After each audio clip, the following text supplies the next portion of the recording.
2000 வருஷத்துக்கு முன்னரே வாழ்ந்த நம் தெய்வ புலவர் திருவள்ளுவர் கூட நீரின் அருமை பெருமையை பற்றி அழகா சொல்லியிருக்கிறார்.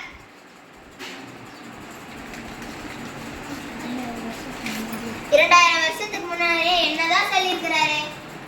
நீரின்றி அமையாத உலகில் யார் யாருக்கும் வானின்றி அமையாத ஒழுக்கு விசும்பின் துளிவிலில் அல்லால் மற்றாங்கே பசும்புல் தலை காண்பதற்கு என்றுதான் சொல்லியிருக்கிறார். உண்மைதாங்க.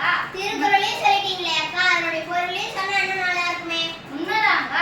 மழை இல்லாமல் உலகில் எந்த உயிரும் வாழ இயலாது. நீருக்கு காரணமான மழை பெய்யாவிட்டால் வானிலிருந்து விழும் மழை நீர் மட்டும் பெய்யாமல் போனால் பசும்புல் கூட தலை காண்பதற்குதான் இதன் பொருள். உண்மைதாங்க. நீங்க சொல்வது மழை பெய்யாவிட்டால் பசுங்கள் கூட வளராது. தண்ணீரோட அருமை பெருமை பற்றி நம்ம திருவள்ளுவர் கூட இவ்வளவு அழகாக சொல்லியிருக்காரு. ரொம்ப நன்றிக்கா.